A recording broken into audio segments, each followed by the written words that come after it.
Futures trading involves risk and is not suitable for all investors. Content provided in this segment is meant for educational purposes and is not a solicitation to buy or sell commodities.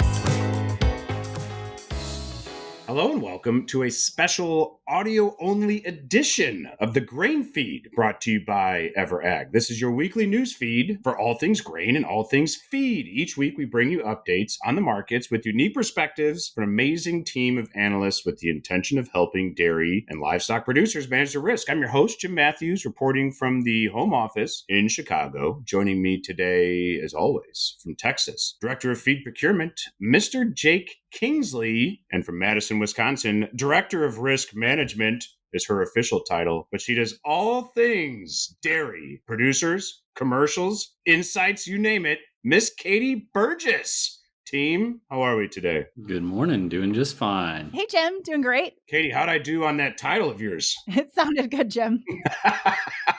Excellent. Director of Risk Management just isn't enough, you know? It just doesn't do you justice. You cover it all. I think we should change it. Just all things dairy. Katie Burgess. Jake, in certain parts in Texas, it actually is a dire scenario for some folks, and we're thinking about folks in the Panhandle this week that have had a very difficult go with the fires out there. So our hearts are out to everybody out in the Panhandle dealing with some adverse conditions. You know, Katie, you and I up here, we had, I think, about a dozen tornadoes touch down in northern Illinois. I'm not sure what hit good old Wisconsin, but we went from 70 degrees down to 22, and that was Tornado City. Everything okay up there? Yeah, I think we had some of the biggest swings in Wisconsin history in terms of high temperatures to low temperatures, but it's going to be back to warm soon enough. So looking forward to spring. Good deal. It'll be back to warm soon enough. Jake will be back in the 90s, sweating it out down in Fort Worth. Things are looking good. It's a nice little teaser into spring, perhaps appropriate that we are recording on leap year, right? This is February 29th. We don't get to do that too often. Pretty wild little stuff. And it's hard to believe we're about to enter the month of March. So we've got a lot to run through. So Lexi is at the helm today. If you would kindly timestamp this audio broadcast. It is Thursday morning. It is February 29th, good old leap year February, and it's about 10:30 Chicago time. And there's a lot happening here in the grain markets this morning because at the end of last week, we saw corn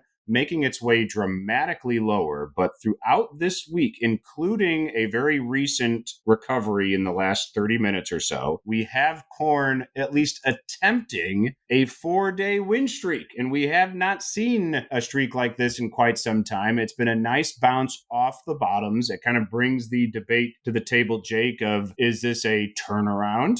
Is this potentially a trend reversal? Or merely a short covering bounce, profit taking to finish off the end of the month as we head into the month of March tomorrow. So lots to run through on that side for sure. On the protein side, we've continued to run into a negative bearish trend as well. So things have been looking at least favorably for the dairies further out, right? In terms of what we will be able to purchase. But even protein appears to have tried to grind out a bottom. We're trading a little bit more sideways over the last 2 to 3 sessions on soybean meal. So we're trading May meal just under 330, Dees meal around, let's say 338. So again, not as big of a bounce that we've seen on corn, but maybe some sideways trade bottoming out. So perhaps things are looking a bit more favorable for the dairies in terms of the price at which they can purchase their feed as we move forward. So Katie, if we could then turn that to you, all things dairy, what's good in the dairy world here on Thursday morning? Yeah, similar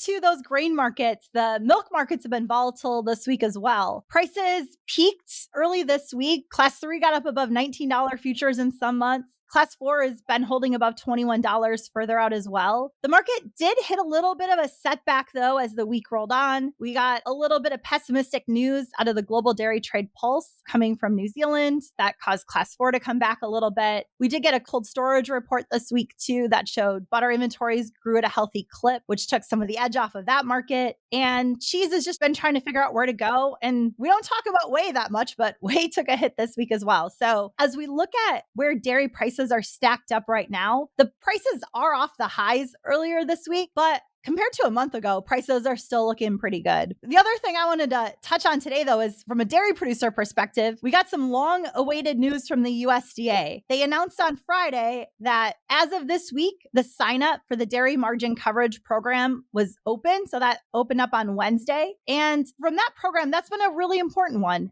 Last year, if you were signed up for the 5 million pounds of coverage, it paid out over $100,000 in many cases. So this week, signups are open. The question I'm getting from dairy producers is, hey, should I go sign up? And I would say my answer is yes. As we look at the markets right now, in fact, as of 2 p.m., USDA announced the January numbers. They show a payout of 102 per hundredweight. So that's more than enough to cover half the annual cost of signing up. As we look at payout potentials for the rest of the year, as we put current feed futures and current milk futures into the model, it is not showing any DMC payouts for the rest of the year. So I want to talk about that. The program does have a good history of paying out. As I look at milk markets right now, the DMC program, it uses an average of class 3 and class 4 milk. It's the USDA all milk price. So because class 4 futures are so high, that's projecting a higher all milk price. But we all know there's a lot of risk out there, just as demand is somewhat uncertain for the rest of the year. Today, now that I'm on the grain feed, I wanted to dive into feed prices with you guys. So as I look at the model for feed, it shows the feed costs here for February down more than $4 a hundredweight compared to a year ago. But as I talk to dairy producers, I don't think anyone's seen that $4 a hundredweight quite yet. Jake, what have you been seeing as you talk to folks? Yeah, I think feed values are obviously down to a significant degree year over year. Like you said, not everybody or many folks are not seeing that $4 slide that maybe our model shows. And I think that has to do with a little bit of regionality as far as feed prices go across the country, a little bit of the ration dairy by dairy. And then you've got some things where folks went out and saw some better prices than they'd seen in a couple years and booked some portion of their feed out forward, and now prices are down considerably from there. I mean, silage takes up a large portion of the ration, and some of these folks had to buy from their farmers or grow it themselves back when corn was still above $6 a bushel, and they didn't necessarily get to take advantage of the slide in corn futures. Now there are ways to take advantage of that move. We can help out on that front, but not everybody goes in and does that every time, and so you don't see quite as much of a move in on-farm feed cost. I think we're hearing some numbers pretty regularly, more like $2.5, maybe even $3 on farm. No, I think that's right. When I talk to the producers I work with too around the country, you price your corn silage in the fall when you harvest it. So even though the model from USDA assumes you're going to buy your corn silage off of $4 corn these days, that is not reality for anyone I talk to. The other thing to keep in mind through the DMC margin model is that it's based on hay in major dairy states. And in the West, hay is a lot cheaper than it was a year ago. But in the Midwest, it hasn't seen as much of decline. And so when I talk to producers, the USDA DMC model, it's important because it's what generates the payments. And it makes up a big share of that model. So I think for producers to be aware that the model is showing lower feed prices, so that means we are likely going to see fewer or at least smaller payments from the DMC program this year, but not necessarily reality. Jake, do you want to talk a little bit too about what people have seen for corn prices? Have we seen as much decline if you're buying corn today as we've seen on the board? We haven't necessarily seen a one-for-one drop in corn values, and I think that, again, comes back to a little bit of a regionality and the function of basis in that price, right? We're still seeing some fairly strong basis numbers, at least in the spot market. There is a good likelihood that we could see a breakdown in basis numbers as we move further into the year and more corn starts to move out of the farmer bin into these processing plants and rail loading facilities. But we are seeing a little bit of premium in the nearby basis that's kind of kept some of the corn price up. Now, they are benefiting to a great degree from this decline in futures values. Don't get me wrong. We're still seeing some very attractive cash prices out there. I just think there's more room to improve on that as we move through the rest of this feed year and get into the next growing cycle for the U.S. crop. Jake, I think we have this conversation about where corn pricing is going this week, right? We talked about having this 3-day win streak so far, potentially for truly, as we record, corn is now back in the red ascent. So it is somewhat gasping for air here on the 4th day of this rally as we close out the month of February. But I think part of we had talked about the great debate here of what does this corn movement mean over the last 3 or 4 trading sessions. But I think it is so significant because of the basis conversation you've been having, in which a significant portion of the Midwest is still sitting on their corn. And at some point here, this futures rally has to, or we hope would, trigger at least enough interest for guys to start to unload. But what's enough, Jake, right? I mean, March futures at 415, is that enough? I'd probably say no. May futures at 430, is that enough? Also probably no. I think we might need a little bit more of a run before the Midwestern, corn farmer starts to get a little bit more excited about offloading what he still has in the bin. And I think turning back to, Katie, your notes on, silage pricing and folks still feeding silage that was priced last summer. And I think for a lot of folks in different parts of the country, I mean, they also have, handshake agreements with some of their local growers down the road that some of those gentlemen who are producing the silage actually have a say as to when and where that silage is priced. So there could be a decent amount of dairies out there that are still feeding silage where, board pricing saw 2 significant rallies last summer as we had those 2 very notable hot and dry spells, through June and July. There is a chance that folks were priced, at or near those highs in terms of just board pricing alone, let alone some of the conversions then that you utilize to price the silage itself. So that's why we always encourage from, Jake's team here at Ever Ag is if you do end up getting priced by that producer at those types of prices in the summer, there are still instruments to manage that risk and take advantage of a collapse in board pricing, similar to the ones that we've seen today when we would buy puts, sell futures, etc., in terms of examples to utilize there. So there are certainly ways to protect yourself, even though you might not necessarily have full control over when you do end up pricing that silage that now look forward to today, you are still feeding and will be feeding as we move through, the rest of this feed year, which is why I think it's notable that when we are having these conversations, Katie and Jake, we're not talking about how great things necessarily are at this moment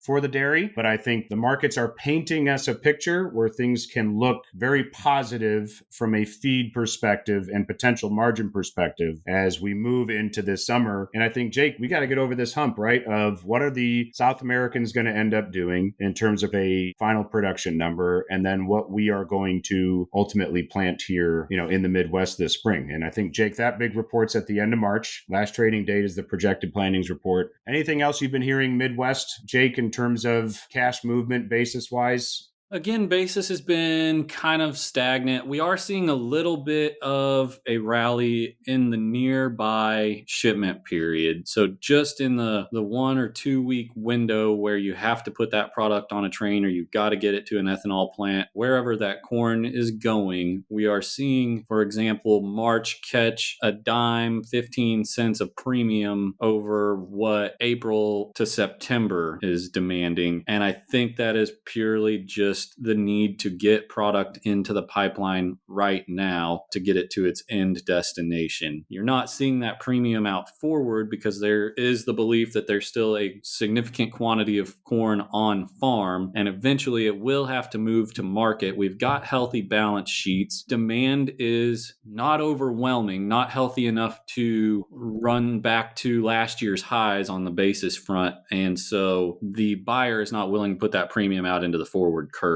And so we're still preaching some patience here. I do believe we see a breakdown on the cash front. It's just a question of when does that happen? Is it here in the next couple of weeks with futures catching a little bit of a pop off of these recent lows, folks taking advantage of getting a little bit back on corn that they're selling there? Is it closer to the planting window? Do we have to see corn standing in the field or even tasseling before they're forced to clear the bins and prep for the next crop? That's the ultimate question. We've been trying to figure that out. and asking, what does a market reset look like after the last few years? And I think we've been saying, hey, we need to be patient and wait on this thing, wait for a market reset. Well, now we're at a point where futures feel like they're finding at least a short-term area of support. The question becomes, is this the reset? Is this the time to step in and put some cost-effective ceilings on what are the lowest prices we've seen since 2020? If there's a little more of a slide to come as we get into harvest or later in this year, we can take advantage of that. But Katie talked earlier, the model says $4 a hundredweight less on feed costs, but the farm is maybe something in the $2 or even $3 range. How do we realize that greater value to the dairy in the coming feed year? I think you have to start taking advantage of what opportunities are in the marketplace now to safeguard them and achieve them on your dairy 6 months, a year from now.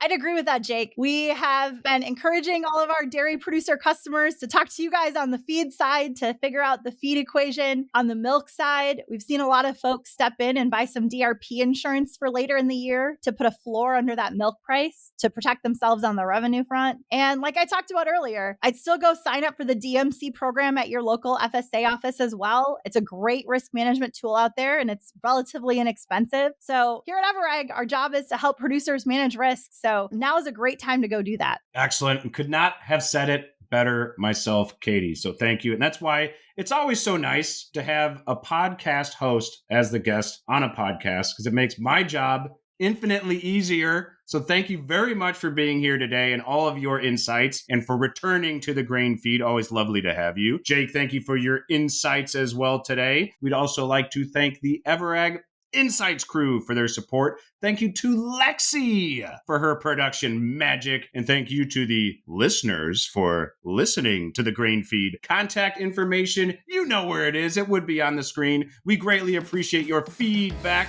That's all for today. We'll see you next time on the grain feed.